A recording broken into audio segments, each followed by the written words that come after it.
So, hi everyone. While we're waiting for the others to join, let me briefly introduce who we are.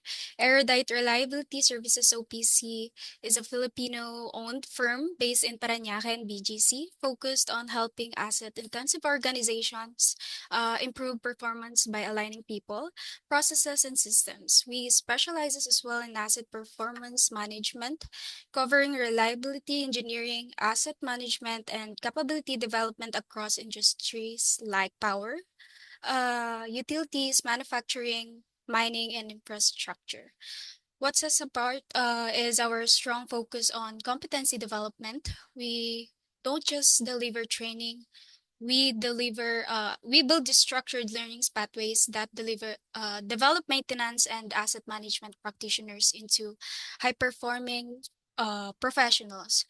Through our partnerships with global certification bodies such as SMRP, WPIAM, Vibration Institute, IRCC, ASQ, PECB, and Infraspection, we bring internationally recognized standards into practical local application.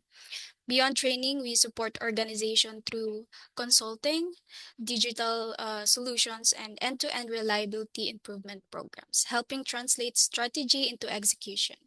We're also the team behind the APM Lead Conference and Executive Summit, and we serve as the General Secretariat of AMRPP, actively contributing to the growth of the maintenance and reliability community in the Philippines. So feel free to connect with us if you'd like to learn more about our organization.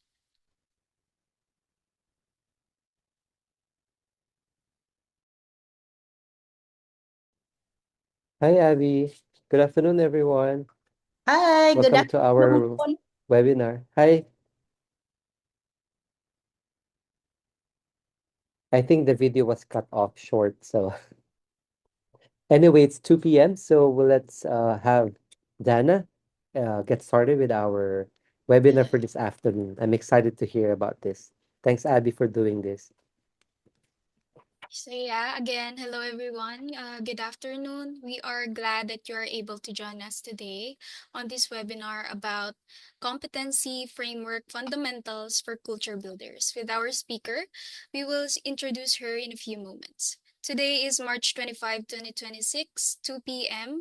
This webinar is being hosted by Erudite Reliability Services OPC.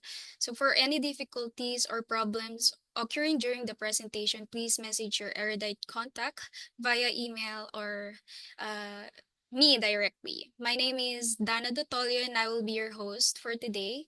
And on behalf of our team in Erudite Reliability Services OPC, we welcome and thank you for joining us today on our 18th webinar. Today, we are going to talk about competency framework fundamentals for culture builders.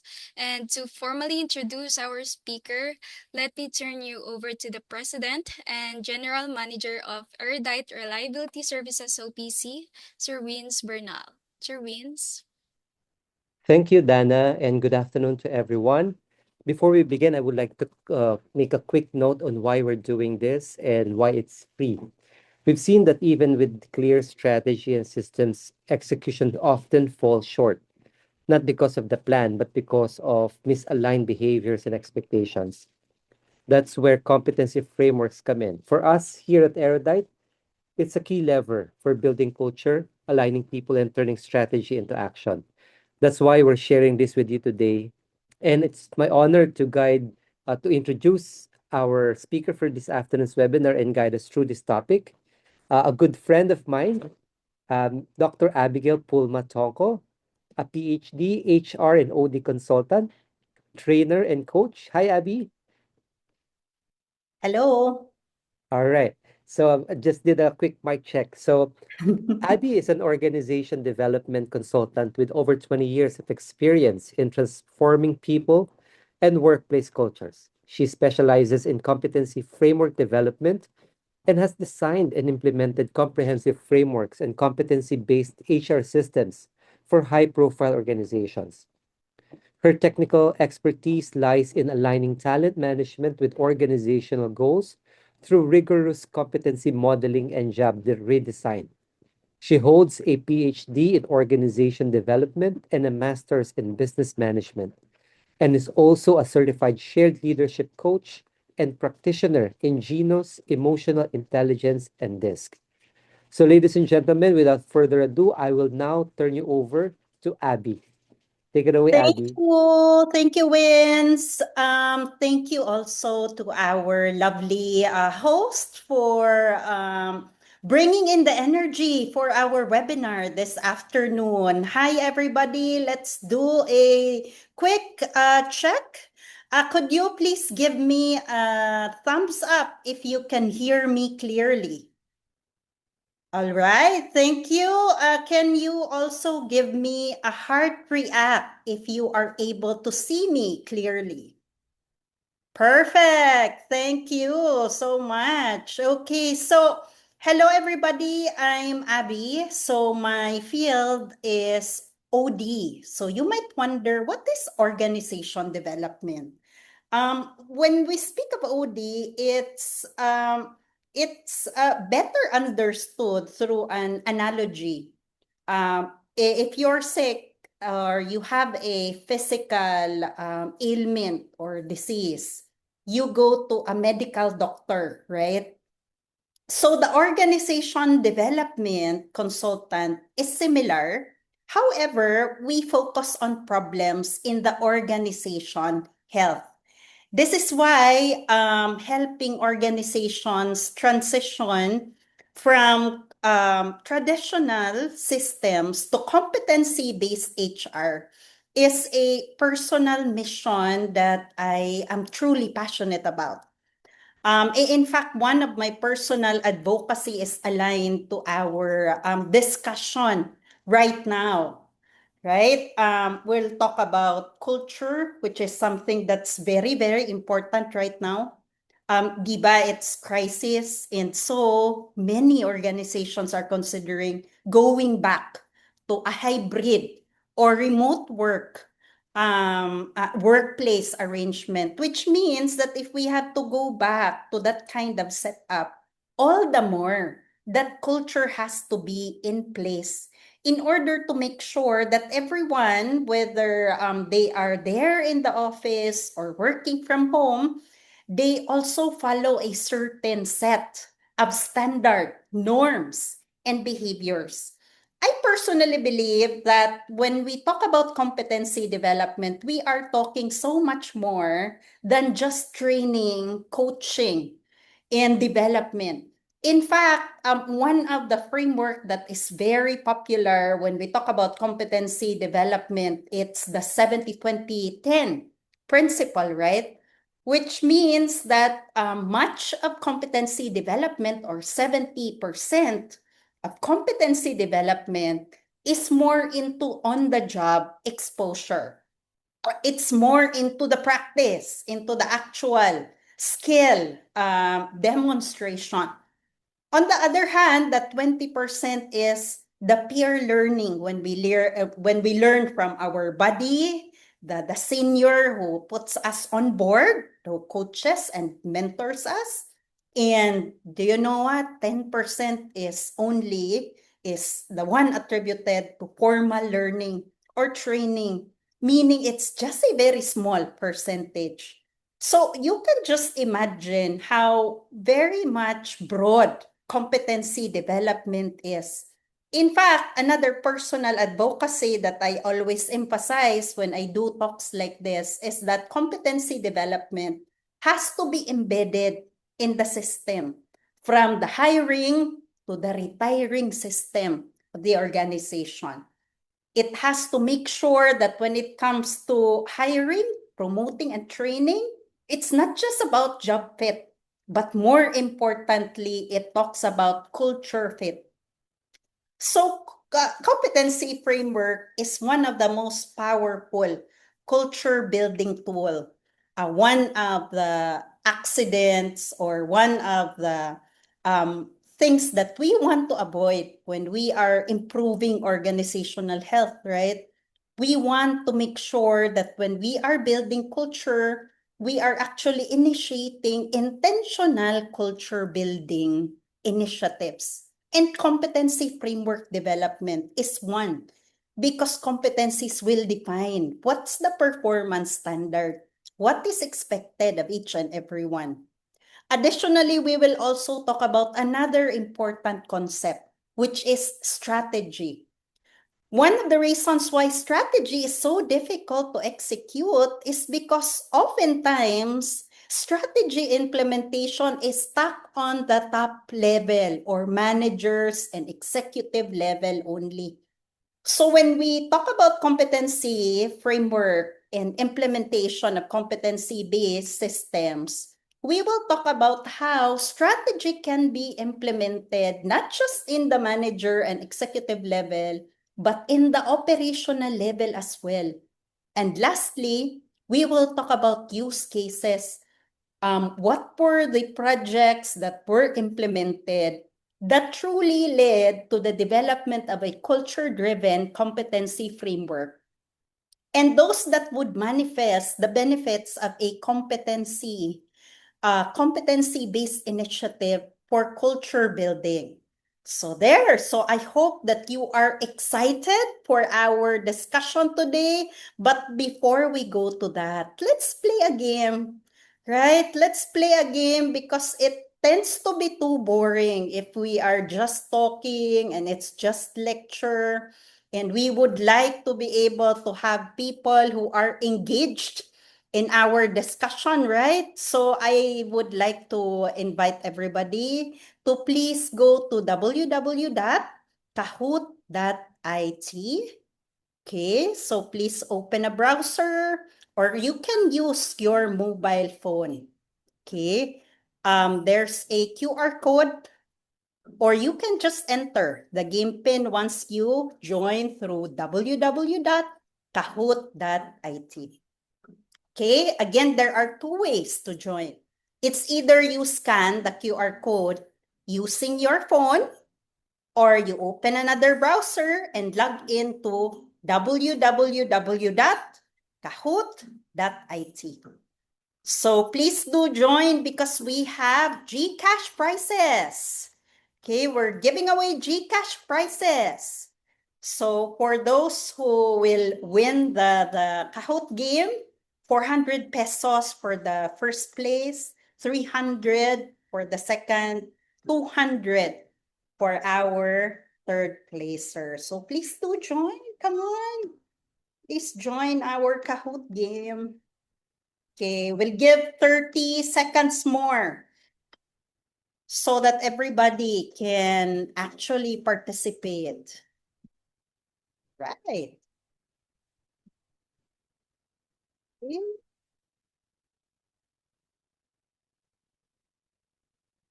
Okay. So we'll now proceed to our Kahoot game. Okay. Okay, competency framework fundamentals, true or false? Okay. So first statement, competency that is just synonymous to skill. Press blue for true, red for false. Competency, that's just another term for skill. Is it true or false? Okay, so false. So competency is so much more than just a skill. For example, a skill could be encoding, a skill could be reading, a skill could be operating a software. But the bigger competency is your ability to navigate the software or software navigation or digital literacy. So competencies are broader concepts than skill. Okay, so let's look at our scoreboard. GM is leading our scoreboard. Another true or false question. Competency frameworks can be used to hire for attitude. Could it be true as in blue? Or could you do you think this is false? And so you'll press red.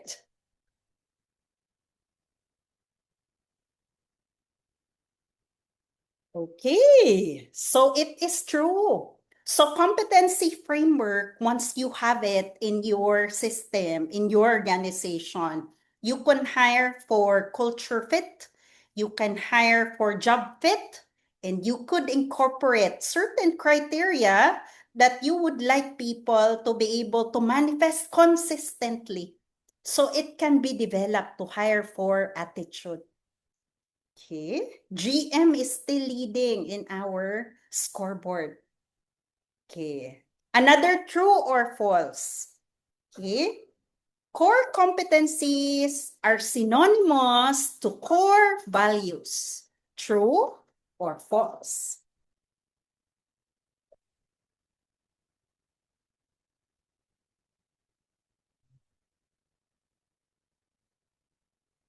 Okay, so there's a split, right? So some people are saying that it's true, some people saying it's false. Actually, the correct answer is false. So your core competencies, that these are the competencies that everyone in the organization should possess. On the other hand, when we speak of core values, we are speaking about moral compass, or what are the principles, what are the guideposts that should dictate how people in the organization should decide. So kung core values, it's more into principles, ideas, no, ideals. The core competencies, these are the core competencies that you need everyone in the organization to consistently manifest. So these are two different concepts. Okay? So our scoreboard no, shows that GM is still leading in our scoreboard. Next, still a true or false. Now we're talking about leadership competencies. So leadership competencies are not useful for individual contributors or those who don't handle or lead people. True or false? Okay, so the answer is it's false. Okay. The leadership competencies, remember, these are the competencies that anyone who is handling people or anyone who has to influence others, they need to possess these leadership competencies. How is it useful to an individual contributor? The value of knowing what the leadership competencies are is that individual contributors who aspire to become leaders or to hone the necessary competencies in order to lead in the future, this will guide them on what is their learning pathway or what will be their priority when it comes to developing certain competencies. So it guides them that if they want to level up, they want to move up in their career ladder, they should be developing these leadership competencies.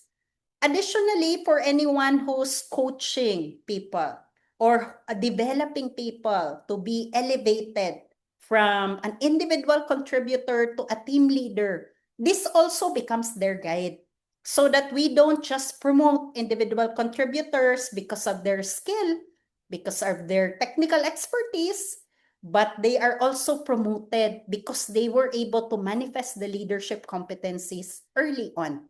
So these are useful for individual contributors who are aspiring to be promoted. So GM, Secret, and EM are now in the top of the scoreboard. Next question.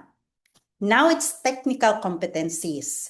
Technical competencies alone are sufficient indicators of successful job performance. Is it true or is it false? All right. So everybody got, almost everybody got the correct answer. So it's false. in order to be successful in job performance, the combination of core competencies, leadership competencies, and technical competencies have to be demonstrated so that there is an enabling environment to manifest the technical competencies. So the technical skill alone, the technical competency alone, they do not guarantee overall successful job performance. So that's why it's like a 3-foot stool.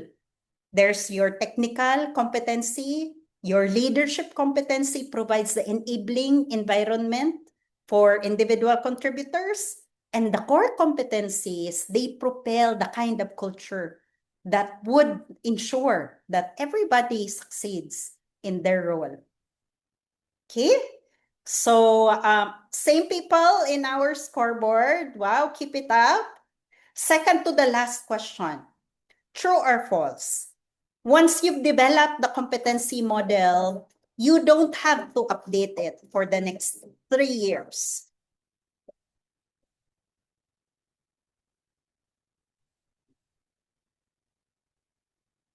Okay.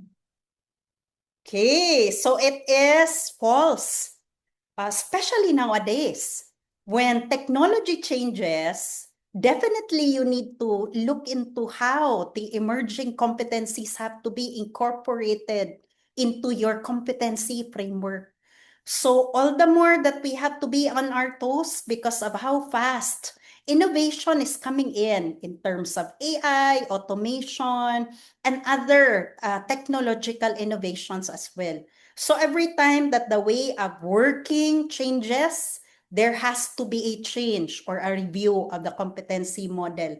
When the direction changes, like there is a major strategy review, then you need to update your competency model. That's why it's very important that the leaders, the HRs are trained on updating and reviewing the competency model because it's a constant and dynamic process of finalizing your competency model. Okay? All right, last question. Okay, true or false still? Updating competency matrices is primarily an HR or the human resource or personnel development department's role and task. Is it true or is it false? Okay. All right. So it is false. Okay, so the HR department, yes, they have a primary role since they are the ones developing talent, initiating the programs on talent development and competency development. However, when it comes to updating the competency matrices, all departments, all are responsible to look into and enhance and update the competency matrices. It's because, syempre, if there is a change on the way of work or a methodology or a technology, so of course, the departments who are implementing or using that new technology should be the expert when it comes to updating the matrices, right? Additionally, your operational heads, they are also experts when it comes to behaviors and manifesting and making sure that the strategy is aligned on the ground. So everyone has to take part in updating and reviewing the competency matrices. Now let's look at our scoreboard. Yay! Okay, so third place, AM. Second place, very secretive. And our grand prize winner is GM. Okay, so to our winners, please do share through a private message your account name and then your number to our team, to Realin. Would it be Realin or the Aerodite account? Okay. There. So I hope that you enjoyed our quick icebreaker, right? So it's one way wherein we review certain terminologies and we master some terms that we will talk about later on so that I am assured that you know exactly what I'm talking about, right? Okay, so there. So now let's go to our discussion for today. So let's start with one commonly heard terminology, which is culture. So a lot of people, they look at culture in different ways. Different experts have different definitions for the term culture. So the OD specialists, they use metaphors in order to describe or to define culture. One of the most common, because this is a traditional way of defining culture, is the iceberg model. So according to the iceberg model, no, you when you look at an organization, you visit the company, there are things that you can see, the visible artifacts that define or demonstrate culture. For example, the uniform, the office furnishing, the website, the decorations, how people greet each other. But these are just visible artifacts which minimally describes culture. Because just like an iceberg, a lot of culture is not seen or is not visible to the eyes. For example, decision making of leaders. If you don't stay too long in the company, like you're just visiting one time, you actually won't see how people actually decide, right? Especially if there's a crisis, especially if there is a challenge, especially if there's a difficulty. So meaning, culture in the iceberg model is defined as something that is static or it's difficult to change. Do you believe in the iceberg model that it is difficult to change culture? Can you give me a thumbs up if you believe the iceberg culture or the iceberg model for defining culture? Okay, thank you. Thank you for agreeing. Yeah, in fact, one of my experiences working with different organizations is that truly it's very difficult to change culture, right? It's easy to talk about culture building, but then when you are stuck there, you're having difficulty implementing a project because of a cultural limitation. So you know that it's quite difficult. So that's why iceberg model is very much true up until now. However, there is also another way of looking at culture. It's called this time a lily pond model of looking at culture.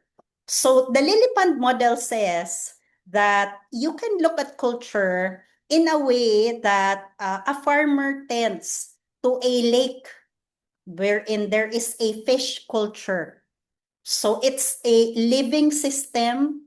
You are able to make sure that your lily pond is healthy by number one, removing weeds. Because of course, when there are weeds, it is stealing oxygen and nutrients from your lily pond.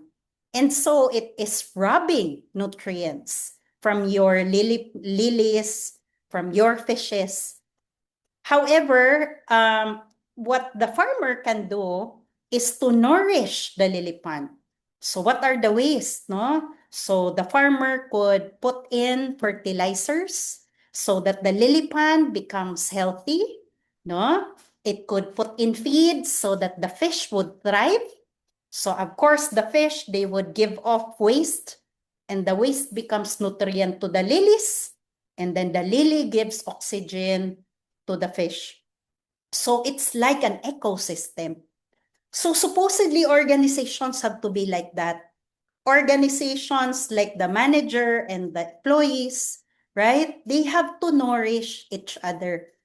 So our culture builders, they nourish the organization through encouragement, engagement, promoting the core values of the organization, training others so that employees down the line, they manifest the required behavior and they level up to the required performance standard. So meaning, according to Edgar Sheen, culture, it's a result of what an organization has learned from dealing with problems, like how leaders would actually respond if there is a crisis or there is a mistake, or how the mancom would organize itself when there is a crisis or there is a problem to be solved, and then it becomes incorporated to your culture. So meaning, in our organization, it's very, very important to know and to train our culture builders. So, dear participants, who do you think are culture builders in the organization?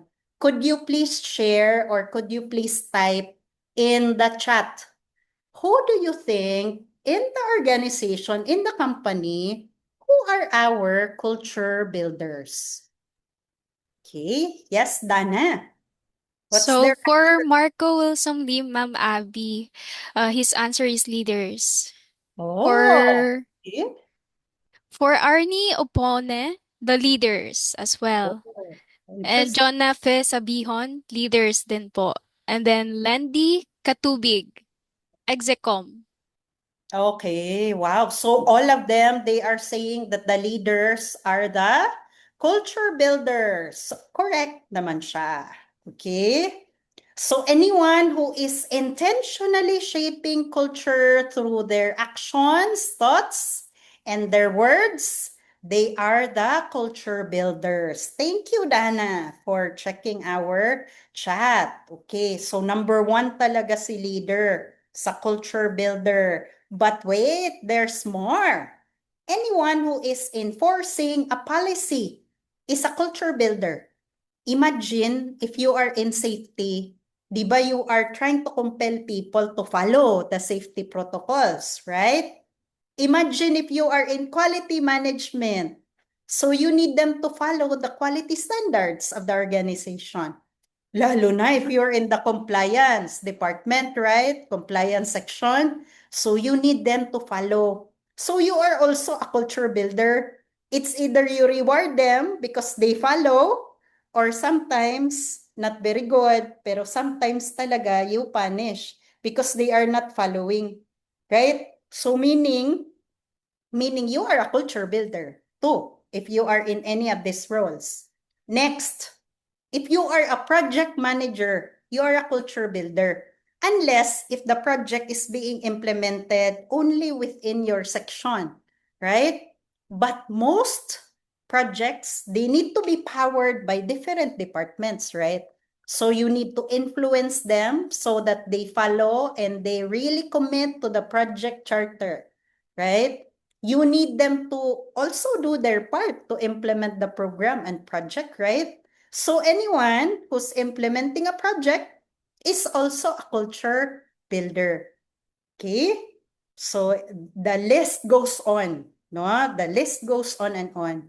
Because anyone who needs others to get things done is actually a culture builder. Okay, so yan. So I, I think all of us who is in this particular webinar can consider themselves as culture builders. So that's where competency comes in. Diba, for example, pwede kasi that a person knows the theories, the framework when it comes to leadership, right? Some people, they are really very good, no? They can memorize the authors, the different theorists, no? But that is only knowledge-based.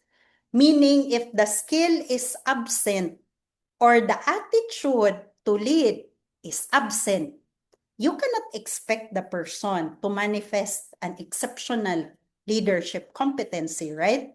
So meaning knowledge is not enough. Another situation, baliktad. So you can see in organizations, especially the tenured ones, right? those who have been in the organization for quite some time, they learn through practice. They learn by being coached and following others. So they become highly skilled. For example, they become very good when it comes to performing a certain set of SOPs or procedures and processes because they become used to it, right? They were trained to do it. However, if they don't know why do I have to do it this way? Why do I have to do step 1, step 2, step 3, step 4, and step 5? And sometimes, if they do not understand the rationale for doing it step by step, they might take a shortcut because the knowledge is absent. They do not know na, kaya pala ginagawa ang step 3. It's to avoid this problem. So meaning, skill alone will not manifest the success or would not lead to performance that we need. So kulang siya kung skill lang, right? Especially the attribute portion of competency. A lot kasi of the things that dictate how people act and perform is innate, inborn. So some qualities we are born with it, and so it's easier for us to manifest it. Sobrang dami, promise. Things like keenness to detail. Kaya some people, they get bored if you ask them to encode things, if you ask them to work on a detailed Excel file, they will say, ang boring, hindi ako makafocus, nakakatulog ako. Because being keen to detail, it's inborn. So kailangan the person has to really, with all his motivation and prepping up, has really to choose to actually be keen to details. Things like being open to new ideas, it's inborn. That's why, do you notice that some people, nag-i-express ka pa lang, ready nang mag-no. Close na talaga, hindi na masama silang tao. It's really an inborn quality, being open to new ideas and being more standardized and rigid when it comes to thinking and perspectives. So many of the attributes are inborn and cannot be trained.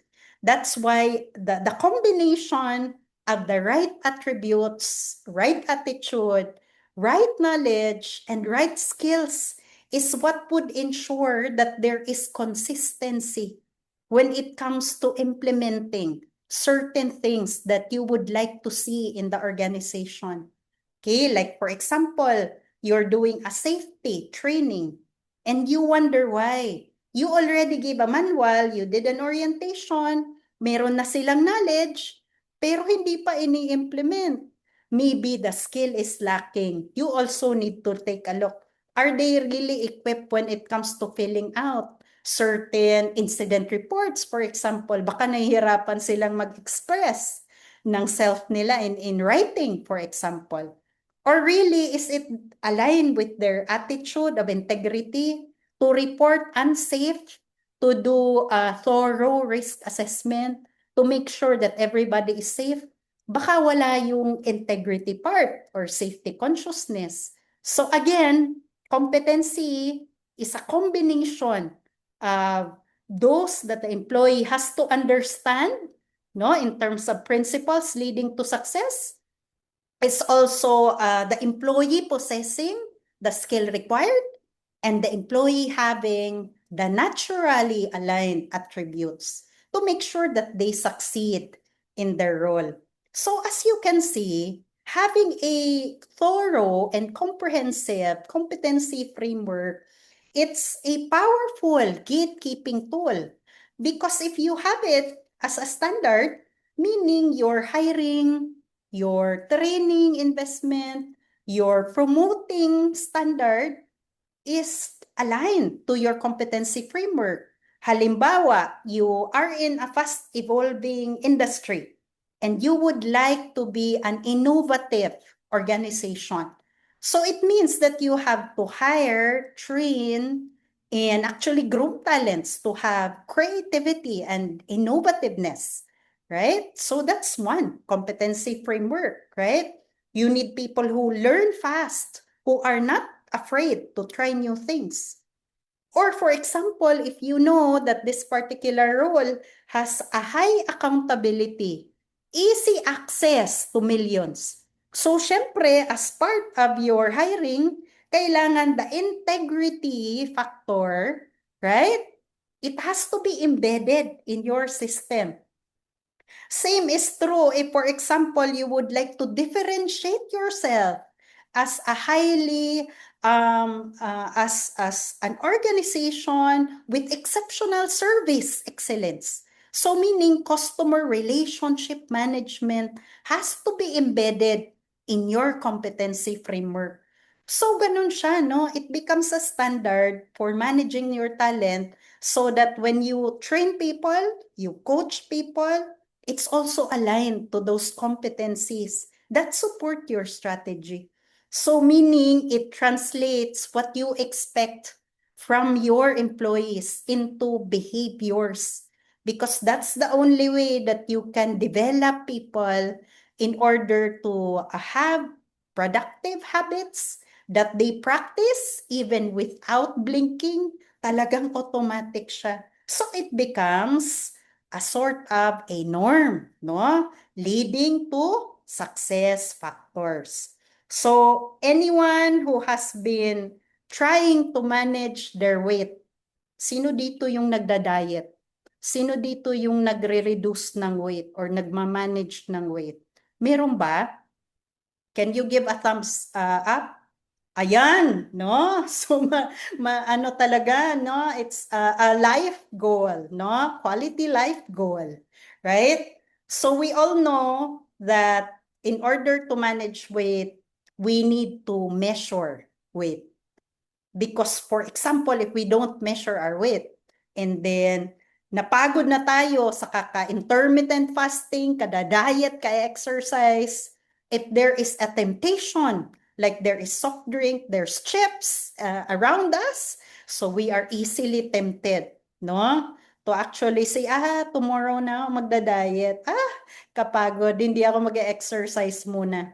But, if you keep on measuring your weight, right? And you can see progress.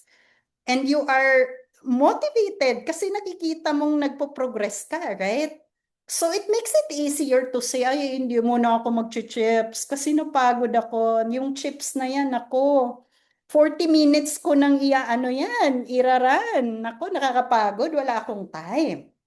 So anything that you would like to manage, kahit weight, no? You need to be able to measure first. Diba? That's one age-old saying. You cannot manage what you do not measure. Same is true for competency development. I know any organization would like to develop their talents, right? But in order to do that and keep track that you are developing the competencies you need to succeed as an organization, you need to be able to measure it. So that's why competency framework is actually an assessment tool to make sure that you are really moving towards the kind of culture and environment that you need people to be in order to succeed in their role. Ano yung components ng assessment or measurement ng competency framework? Number one, dapat meron kang competency categories. These are your clustering. Kasi minsan, some organizations, they would tell me, ay, meron na kami niyan, Miss Abby. Meron na kaming list ng mga competencies nasa job description. And then when you compile them, oh my God, so many, para siyang grocery list. So the competency categories, it puts a science and streamlines your competencies. Kasi di ba, as an organization, syempre your resources are limited, right? So meaning, kailangan i-cluster mo yung mga competencies na yon, i-streamline mo, so that you are really prioritizing, investing on training, on what competencies truly count. So your categories of your competencies, they put a science in your talent management and talent development investments. So mahalaga na meron kang competency categories. Okay, next. Siyempre, kailangan meron kang clear competency definitions, right? So meaning, ang customer service in Starbucks would most definitely be differently defined in customer service sa Amazon, right? Or for example, excellence in Toyota would most definitely be defined differently if you are talking about, for example, Apple, no? So meaning the competency definitions, hindi mo lang siya i-chat GPT. And then yun na yung competency definition mo. Ha? So kailangan that you are developing the definitions aligned to the strategy and the identity and culture of the organization. Another component is the proficiency level, meaning, no, your competency framework should be able to say that, this particular person is an expert level in the customer service na competency. This person, on the other hand, is in the intermediate or level 2 competency of customer service. So meaning you are able to, number one, you are able to specify that for a particular position, ito yung level of proficiency that I need this person to be in. And then, if hindi pa, if meron talagang gap, there is a way for you to see if when you invest, when you train and you coach, nag-move up ba? Or nare-retain pa rin sa particular level? So it gives you an idea if your investment is truly paying off. So yun yung gamit ng proficiency level mo. It defines saan siya dapat na sa level na yon, and then kung saan siya at the moment, and it enables you to identify ano yung gap. And then you are able to plan, what will I do moving forward? So paano nga ba siya mini-measure in terms of proficiency level? It's because your competency framework, hindi lang siya defined as needs a master's in business administration or should be a TESDA, NC2, and so on and so forth. Your competency framework has to be defined in terms of behavioral indicators kasi. Meaning, even your supervisor, the peers, they are able to observe because in the workplace, there is only one thing that you can measure. It's behavior kasi. No? And then the only thing that can be consistently manifested is behavior, right? So meaning the observable behaviors and the behavioral indicators that you need for your employee to practice regularly and consistently, it becomes part of your competency framework. Kaya it's easy for you to translate it into a culture, yung expectations mo. So yun yung tinatawag na competency. Okay? So once na-build na ang capacity to perform, because people have the right knowledge, the right skills, and the right set of attributes, it powers the organization capability. Capability is very important, especially if you are in a competitive industry. So ano nga ba ang capability? Another term na naman ito. Ang capability is something that an organization does best. Ibig sabihin nun, it is something that the organization is known for. For example, Starbucks. What is Starbucks known for? Can you chat here in Zoom, no? Ano yung if you hear Starbucks, no? If you hear Starbucks, ano yung pumapasok sa isip mo? Could you please chat, no? What do you think does Starbucks do best? Could you please chat? Naming convention in the coffee, okay. Ano pa? What does Starbucks do best? Yan, established brand. Okay, what else? Totoo yan. Established sila na brand. Partnering with customers. Correct, Russell. No? So, kakaiba sila because they are able to partner with customers better than any other coffee shop, right? And you are right, Mayet, no? They are able to brand consistently through consistent customer experience. That's why we go to Starbucks kahit crisis na to get that branding experience, that customer experience na hinahanap-hanap natin kasi sa isip natin, deserve ko this. I deserve this. No? So that's how a capability works, right? A company becomes well known because of a certain capability, something that they do better than everyone else. Let's try another example para sure talaga tayong we are getting this. Apple. Pag naisip mo yung Apple, no? Apple as a company, what do they do best? Or what do they do better than any other iPhone or gadget maker in the world? Yan, I like it. Junri. Correct ka dyan, Junri. Innovation, right? And you can just imagine that all of the employees in the Apple company, they are innovative and creative.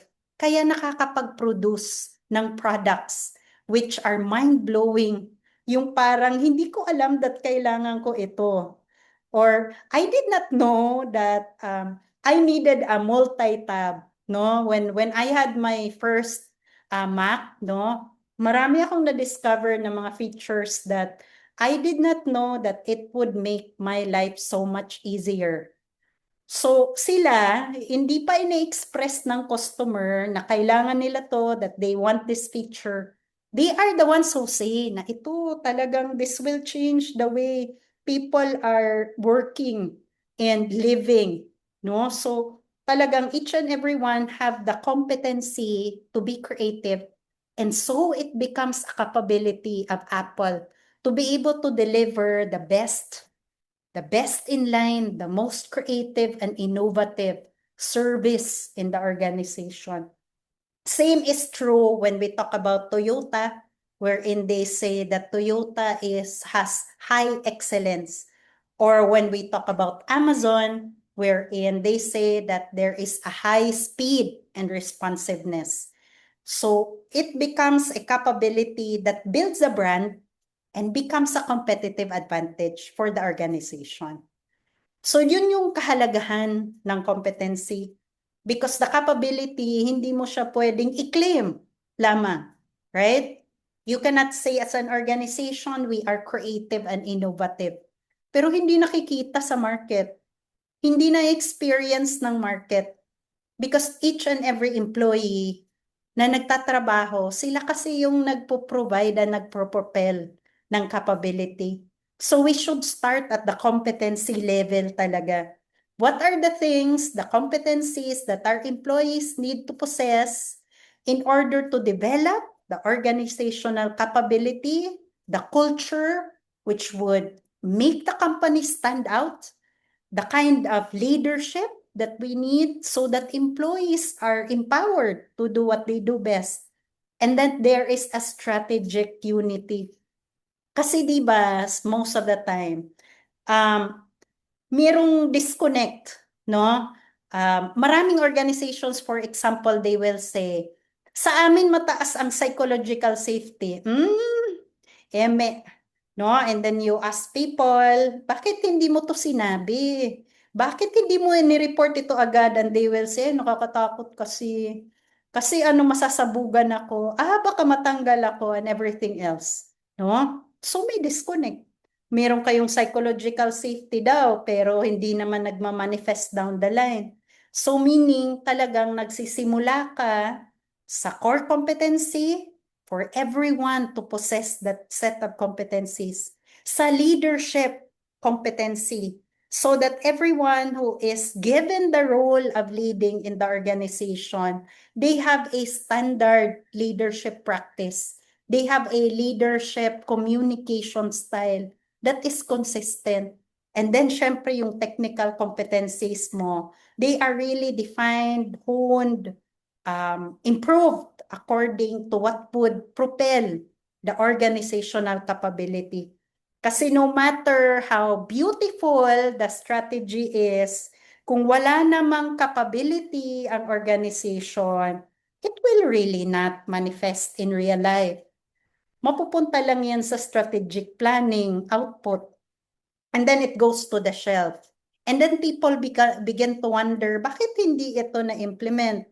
Bakit ang hirap i-move forward ang strategy? It's because hindi binild up yung competency required.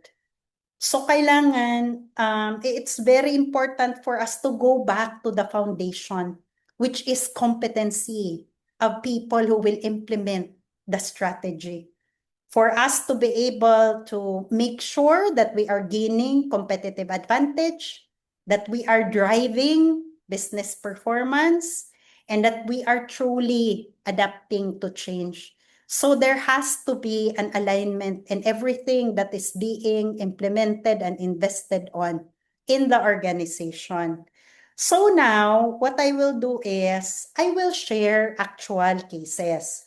Kasi syempre, pag kwento-kwento lang, theory-theory lang, it becomes very difficult to put it into context. Paano nga ba siya ina-apply in real life? So I have prepared 2 examples of how a competency framework translates strategy and utilizes capability.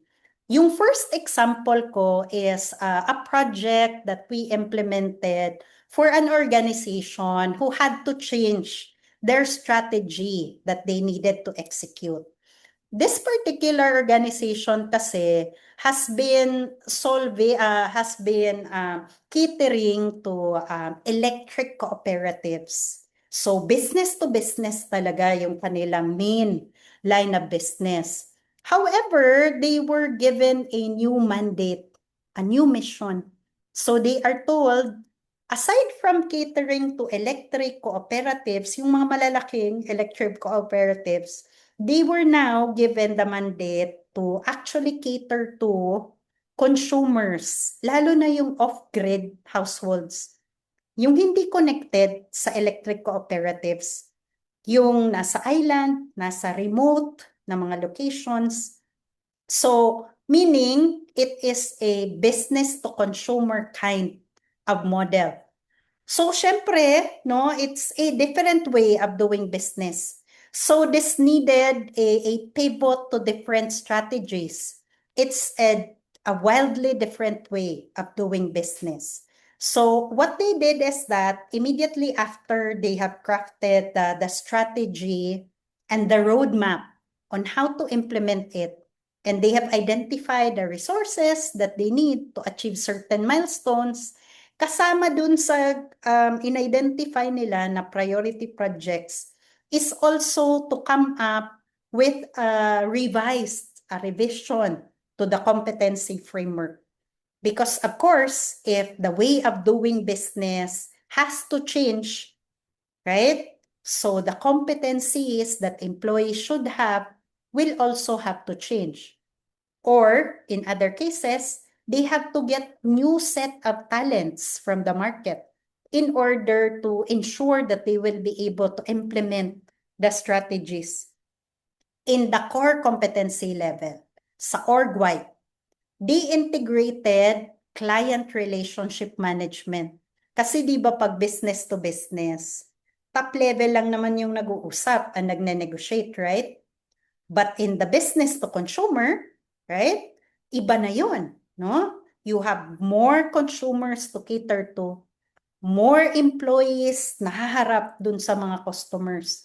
So client relationship management became one of the core competencies so that anyone from the senior executive level to the managerial level down to your employees in the rank and file, they would possess the ability to manage relationships with clients. Another thing that they also added is in the leadership competencies. So because this is now a new way of doing business, actually it's a totally new market segment, right? And it would require a lot of changes sa SOPs, procedures, services being rendered, ways of doing things. So in the leadership competencies, inintegrate ang change management. So meaning, any leader from superintendent, supervisor, to department manager, to the executive levels, they all should be equipped with the ability to manage change so that they can guide the organization in pivoting to the strategy of how to cater to a new market, which is the off-grid households. So, syempre, dahil niyan, a new department was also created. So, with this new department who focuses on business to consumer na business, no, or business model, there were additional technical competencies also that were integrated, right? So, syempre, kasama na doon, for example, yung political awareness. Kasi pupunta ka dun sa LGU, sa local government unit. So you need to be able to negotiate with the local chief executives. Siyempre, kailangan alam mo sino yung i-approach mo. For example, kailangan alam ng employee how to be very tactful, very diplomatic, for example, and to read the room when they do their negotiations, for example.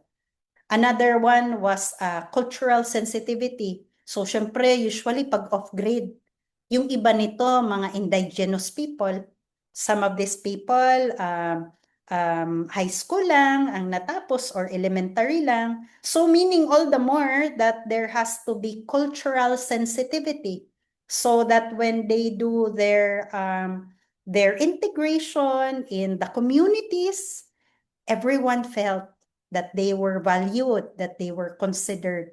And of course, it lowered the risk for their employees who have to really go there down the ground. And many, many more technical competencies were added. And so because yun yung mga additional na mga competencies, training programs were added to address the current gap. Additionally, coaching and mentoring was now focused to address this competency gap. So this identification of gap, no, between existing workforce complement also led to identification of new positions that they would need or new workforce complement. Additionally, it also triggered a review of emerging competency requirements. And so they were able to beef up and ensure that their competency framework would be able to address this new strategy. So right now, they are in their second year of using this particular competency framework. Another example, last example, is Corporation B. So this particular corporation, they initially wanted a competency assessment. So sabi ko, uy, marami akong friends sa standardized competency assessment. Iko-connect kita sa sales nila. And they were saying, no, pwede bang ano lang siya, customized? Kasi gusto namin yung talagang akma sa aming organization, sa aming culture. Okay, so meaning, so sige, so we develop, of course, they have a framework na kasi. So all that we had to do was to come up with the proficiency levels and the behavioral indicators and come up with a competency assessment. So yun yung na-finish namin na project at first. And then they said, okay, nag-assess na kami, may result na kami. So what will we do with the result? So I told them, well, that's a good way for you to be able to address and plan on how you could actually address the gaps that you've identified kasi meron na kayong competency assessment. And then you measure again kung talagang nag-manifest, no? Merong improvement in the competency. So they were saying, no, kailangan namin ng tulong sa learning and development so that we could really transition to a competency-based learning and development. And so we partnered with them again. This time, it's already focusing on competency-based learning and development, developing a curriculum to address the gaps and then identifying interventions which are aligned, lalo na dun sa prioritization. Kasi pag nag-competency assessment ka, hindi mo naman i-address lahat. Mauubos yung pera nyo, right? So you have to identify the priorities. You even have to streamline, right? So from the identified intervention, they were able to develop a 5-year learning and development plan. So okay na. Meron na silang curriculum and everything. So they started training and everything and implementing it. And then they said, ay, naku Miss Abby, we noticed. Yung ibang mga tao dyan, yeah, they attend the training, pero hindi nag-i-improve. No, we render the assessment again. Hindi talaga nag-i-improve eh. Yung iba naghihintay lang talagang mag-retire. No? So, can you help us? How do we address this? Kasi hindi naman sigurong ibobombard lang ng learning and development in order to develop the competencies required, right?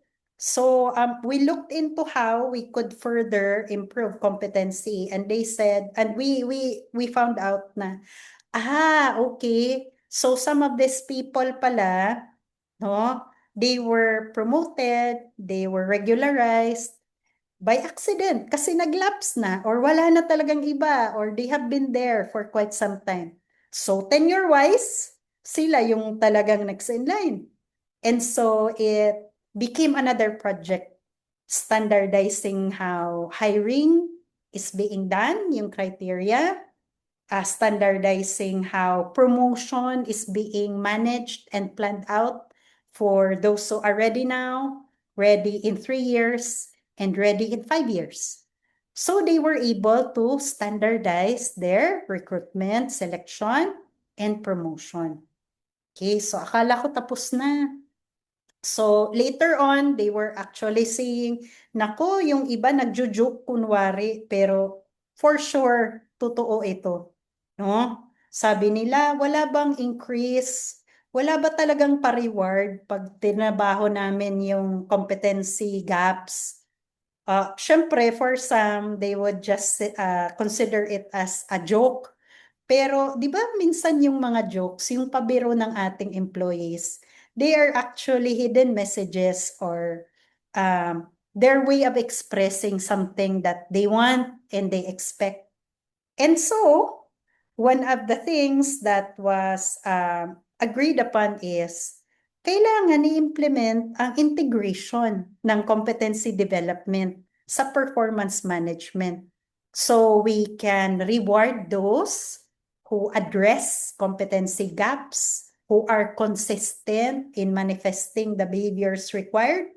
And then, of course, there is a way for them to be prioritized when it comes to promotion and increases, especially if you tie it to your performance-based bonuses and increases as well.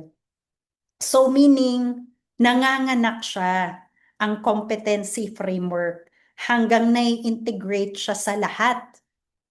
The message I'm also saying here is that hindi naman one-time thing ito. Pwede siyang staggered, no? You identify, no, a certain component of the organization that you'd like to improve, and then you focus on that first. And then you next identify the next step. So para siyang roadmap. So as you can see, your competency framework it really defines your standards. When you want people to support a certain culture, when you want people to truly implement the things that would make your brand consistent and would give you a competitive advantage. You can also utilize your competency framework if you'd like to improve people's experiences by making sure that leaders possess the right leadership competencies. You can use your competency framework for making sure that when it comes to technical expertise among the rank and file, they are really supporting the strategy of the organization. So yun yung pagkaka-connect-connect, no, ng competency framework. Because at the end, no, an organization's ability to learn, no, to be able to pivot, to be able to truly translate that learning into action day to day and consistently, yun lang naman talaga yung magiging ultimate competitive advantage ng organization. Because any strategy, it can be easily copied kasi, right? People in the business, when they look at other organizations, they will say, ay, ibe-benchmark ko yan. Ay, yun din yung gagawin ko. But then, if your people are truly equipped, no? Your customers get consistent na experience, and then your products, they are also standardized, and the services are also standardized, then there is no way that you will excel in the organization, in the industry. You will really level up in the industry. So that's why your competitive framework, your competitive advantage is about your competency framework and how people's talent connects to the strategy and culture that you would like to implement and to ensure that they would propel the business forward in the industry. And with that, I thank you for your kind attention. I know that there were questions in the chat and hindi ko kayo ini-snub. I'm just parking it for later, no? So that we can answer them one by one. Okay, Dana. Thank you, Miss Abby, for that excellent presentation. That was very insightful po and relevant, especially for those looking to strengthen culture through competency framework. So let's now open the floor for questions. We have a few minutes for questions po. If you have any, please feel free to send them in the chat box and we'll do our best to address them. And for any additional inquiries after the session, you may reach out to us, and we're always just one call and email away, and happy to assist you. So for our first question, Miss Abby from Russell June Ramirez. Hi po, would you recommend operational definitions as defined by research so that its definition is defensible and backed up by reliability? Yes, thank you, Russell. Exactly, no.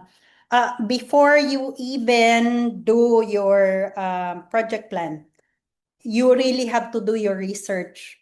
Additionally, when you are trying to come up with the operational definition, aside from defining it according to the organizational context, you also need to be able to define it according to the industry standard kasi. Like, kunwari, pag sinabing excellence, no? When it comes to operational excellence. So yes, in the context of the organization, you would have certain set of standards, right? You would have certain expectations within the company lang. However, aside from that, part din ng research mo, Russell, would be researching, number one, ano ba yung industry standard? Kasi di ba your reason why you are leveling up your competency is because you would like to use it to build a competitive advantage. So kailangan at par ka sa industry when you define, no, when you come up with your operational definition. So mahalaga that you have a subject matter expert who will dictate, no, or who will direct you to the appropriate standard, whether your standard is local, Philippine, or if you are in a global market, so you would have to look for an international or a multinational standard for your definitions. Additionally, Russell, meron pang another one. You are also going to research because you need to define your competency operational definition according to emerging trends. Kasi ang competency framework mo, one of the qualities of a good and healthy competency framework is that it shouldn't be rendered obsolete by technology. So meaning kailangan at least 3 years, nakikita mo na kung paano ito nagpa-pan out. So automatically, ina-anticipate na nung nagde-define na magkakaroon ng changes in the automation, in the AI. So research, galing sa research lahat ng yun. So yes, Russell, I would recommend that operational definitions are defined by research because it becomes defensible and then it is backed by reliability, or it's also reliable as a definition, and that you are using the appropriate terminologies for 2 reasons, no, yung standard to the industry and then your emerging competencies. Kailangan i-research mo din kasi yun. Okay? So, Russell, I hope that I was able to answer your question. Thank you, Miss Abby. And for Miss Lendy Katubig, hi, Miss Abby. Can you share your ideas on how to navigate competency mapping framework for BPO in a fast-changing industry? This will be our project to take for the coming months.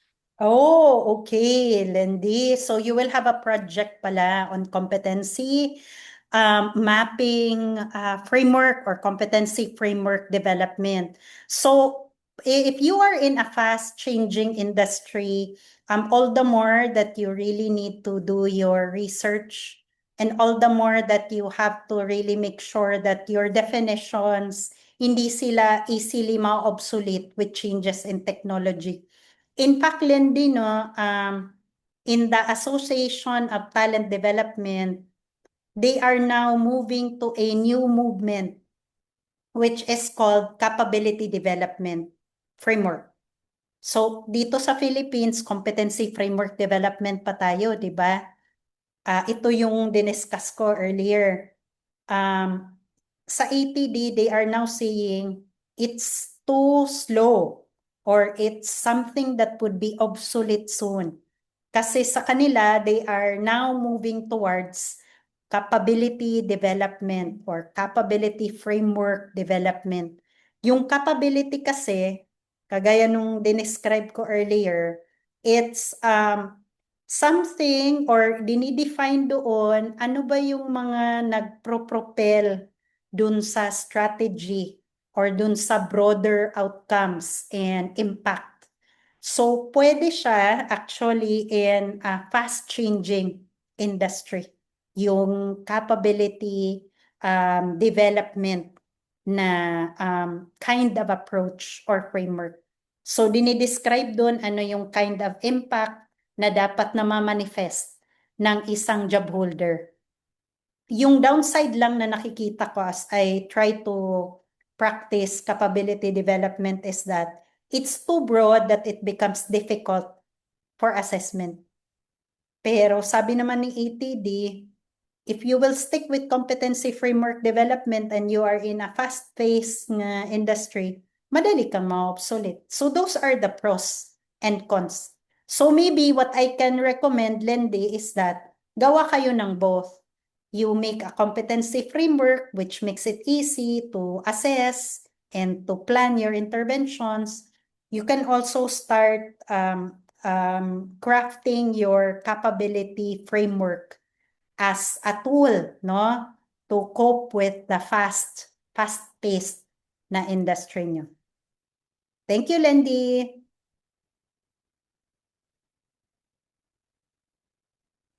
So, Ma'am Abby, from Jeremy Davis, how do you determine the right number and grouping of technical competencies to ensure full coverage while keeping the model practical for assessment and development? Okay, thank you. Jeremy, merong tinatawag silang rule of thumb. Yun yung nababasa ko dun sa mga books, no? Kasi there are two ways daw of competency development. Yung isa is US way of doing the competency framework. And then ito yung nagde-define ano ba at the minimum ang dapat meron ang isang job holder to be able to perform well. Merong another one, British na approach. Sa British na approach, sinasabi niya, ano ba yung dapat meron ang isang high performer or what would set exemplary performers apart? So yung nire-recommend ko is the British approach. Sa British approach kasi, di ba you identify what would set an exemplary performer apart or what do they do better than the average performer? Yung rule of thumb nila, 7 lang dapat ang competencies per position. Technical ha, technical competencies. And then, ibig sabihin nun that mahalaga yung streamlining. Kasi pag mag-competency framework development ka na journey, you would be tempted to list so many things, right? So, kailangan mo i-streamline yun. Because a position title or a job holder can only focus on maximum of 7 daw. So, yun yung answer, no? 7 technical competencies. It ensures that the person who has to develop the competency, hindi siya ma-overwhelm. It's also practical because, remember, you use it to hire and promote. Pag masyadong marami yung ginagamit mo na criteria, edi wala ka nang ma-hire. So, it would be very difficult for you to hire and promote people, right? So, yun yung practical. Pero some organizations nakikita ko talagang ini-stretch nila to 10. So, pwede siguro nating sabihin 10 is the maximum. So, the lesser yung mga competencies that you use per position title for assessment and development, mas practical yun. Or else, mauubos yung resources nyo sa kakatrain ng mga tao, kaka-address ng mga gaps. Right? So, you need to also balance comprehensiveness with practicability.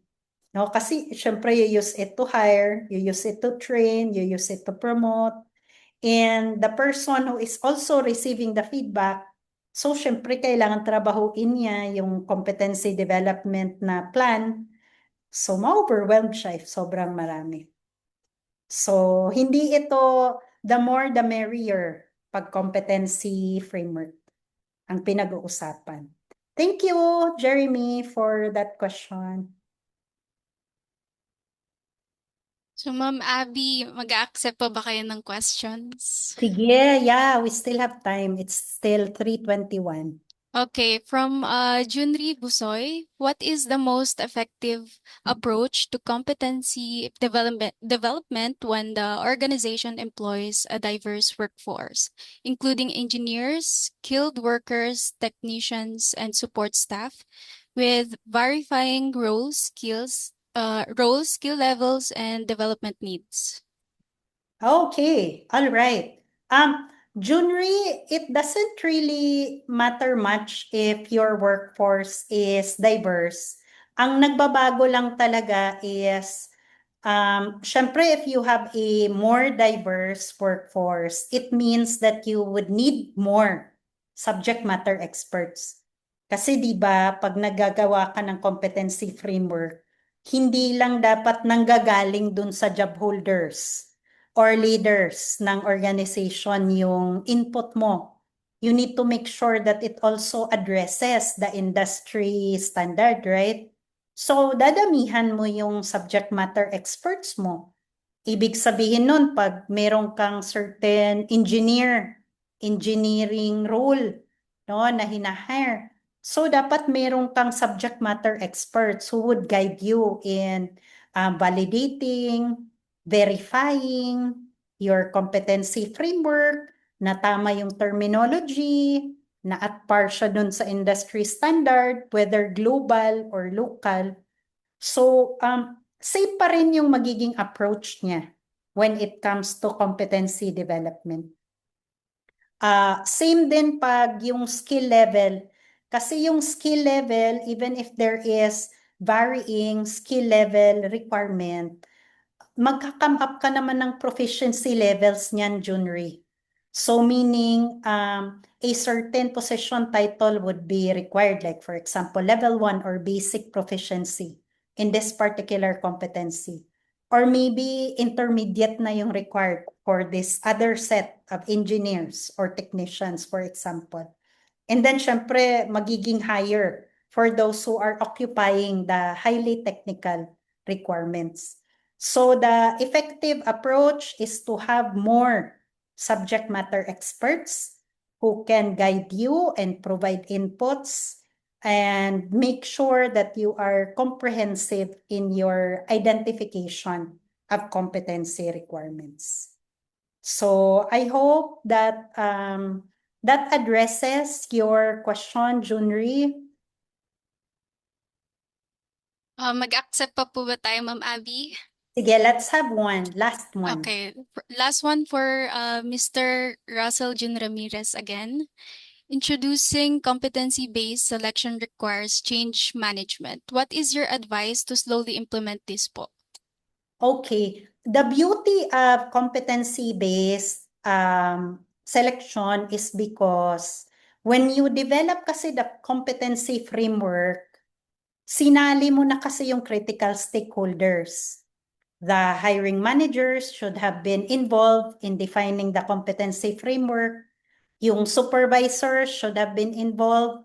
You would have had involved job holders in your interview, survey, and data collection. So, nasali na sila dun sa data collection mo, right? So, meaning, automatically, pag-cascade mo pa lang ng competency framework, may buy-in ka na kasi they were part of developing the competency framework in the first place, right? So, pag implement mo na yung recruitment and selection, promotion, it's easy for them to recognize na, ito pala yung trinabaho namin. Nandyan yung contribution ko. Part ako dyan, nagbigay ako ng inputs dyan. It's very, very critical for the organization who's doing a competency framework to involve everyone, no? Hindi naman lahat, no? It's to have representation from all the different levels, from all the different sections, and syempre dun sa cascading and communication, they have to be also part of that. So slow implementation for the competency-based promotion is that even in the policy development, kailangan yung consultative process mo is transparent. Yun lang yung way that you are able to manage the change effectively. Na wala kang resistance. If meron man, it's easy for you to address it. Thank you, Russell. So that's it for our Q&A. Thank you everyone for your questions and participation. We hope we were able to provide clarity and valuable insights. So if you have any more questions, please don't hesitate to contact us after this webinar.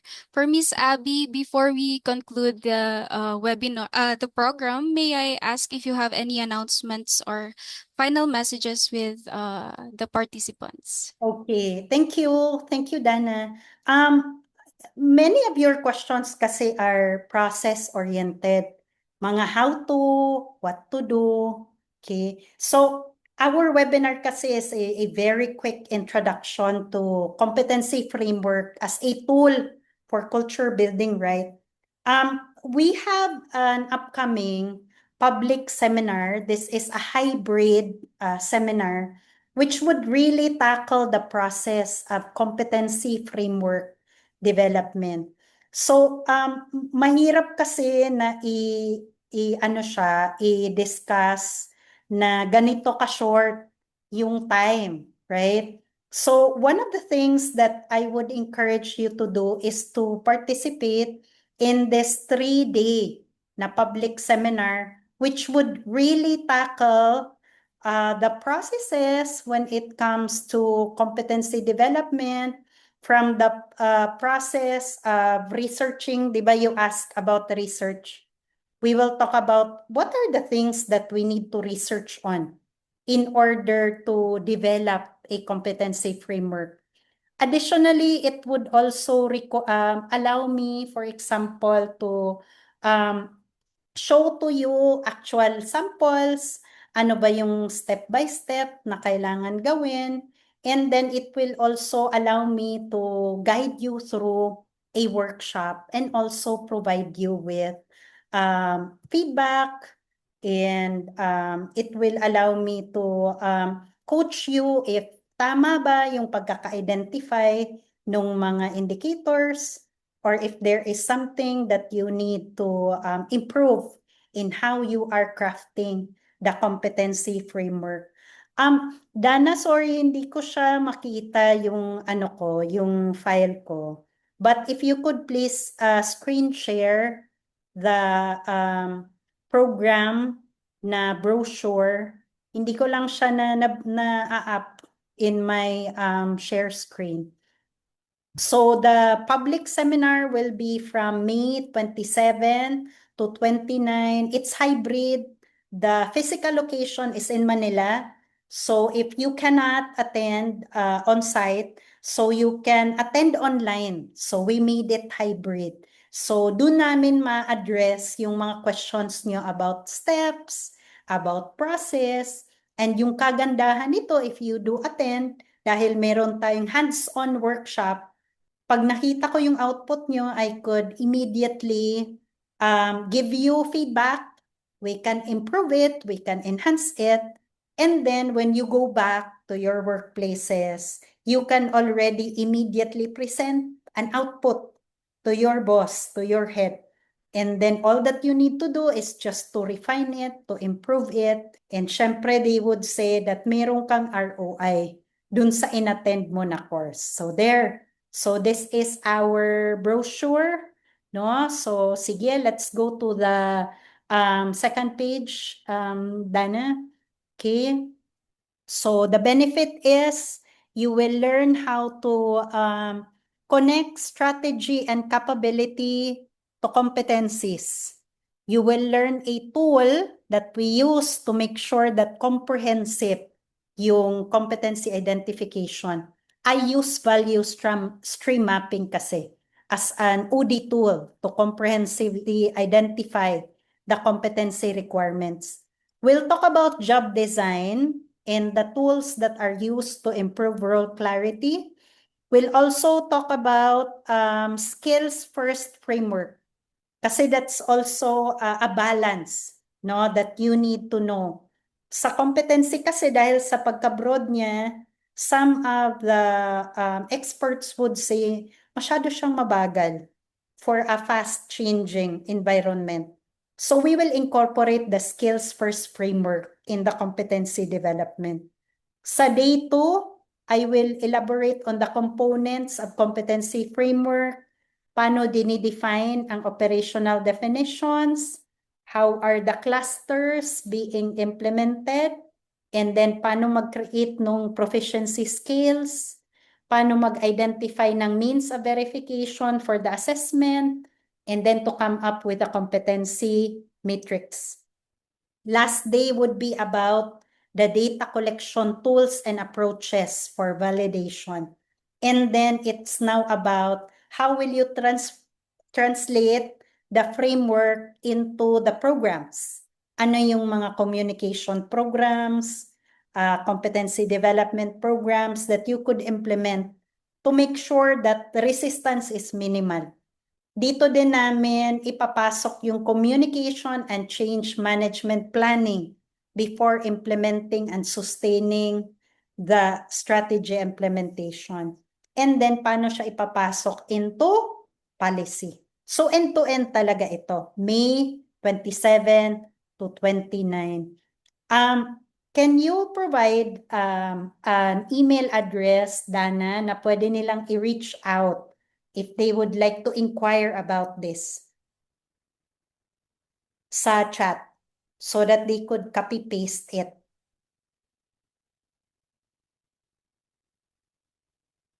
Okay? Okay, Miss Abby, si Rhea po ang nag-aasikaso.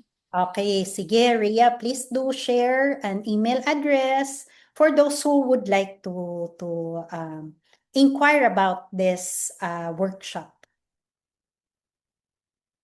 So yan, Dana, I think we extended beyond our 3:30, and thank you very much for staying on, no, despite our extension for 3 minutes. Dana, I'll turn over the virtual floor back to you. Okay, thank you, Miss Abby, for the announcement. Also, we'll have a quick photo opportunity po. Kindly turn on your cameras and briefly unmute your microphone so we can capture this moment together. So, Miss Rhea, please ready po sa screenshot. So let's have our group photo. So in count of 1, 2, 3, smile. Okay, that's it. So before we end this webinar, so for everyone, we will be having a raffle, and we will be using the wheel of names to select our lucky winners. There will be two winners in total, so keep your fingers crossed. And so let's spin the wheel and see who the first lucky winner is.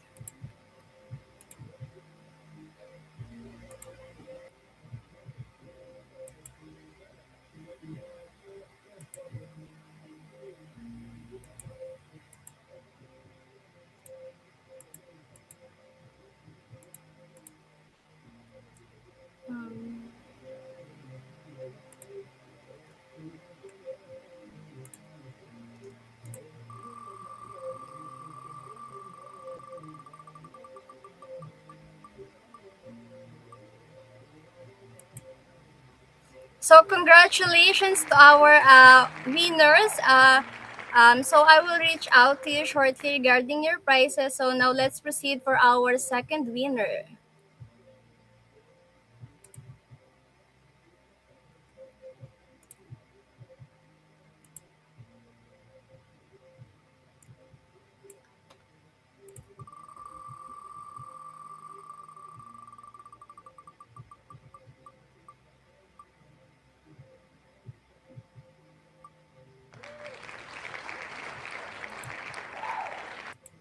So for our second winner, congratulations to Miss Leia. And so please, Dana, take this opportunity to thank our participants. Yeah.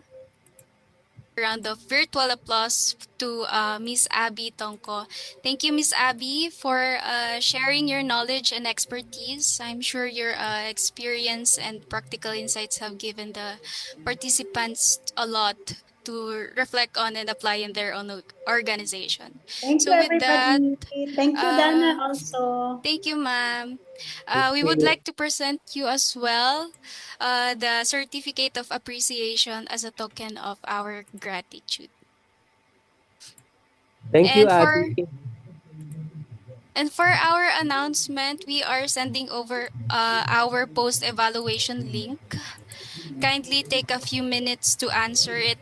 Your feedback will help us organize more events like this for you. And at the end of the form, there is an optional field for your full name. We will only use that for generating the certificates, so which will be sent this week. Before we officially end, would like to invite you to our upcoming major event, APM LeadCon 2026 Convergence, happening on July 1 to 3, 2026 at Space at One Ayala in Makati, Philippines. So this is a 3-day event where we bring together industry leaders, practitioners, and professionals to share insights, best practices, and innovations in asset and reliability management.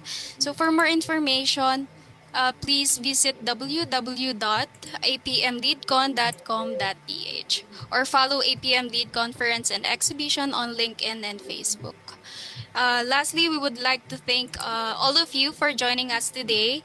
Our team will keep in touch regarding your certificates and a copy of the presentation. And yeah, we hope you found today's session valuable and insightful with Miss Abby and on behalf on the entire Erudite team, we wish you a great rest of your day. And we look forward to seeing you in our upcoming events. So thank you so much, everyone. Thank you, everybody. Bye.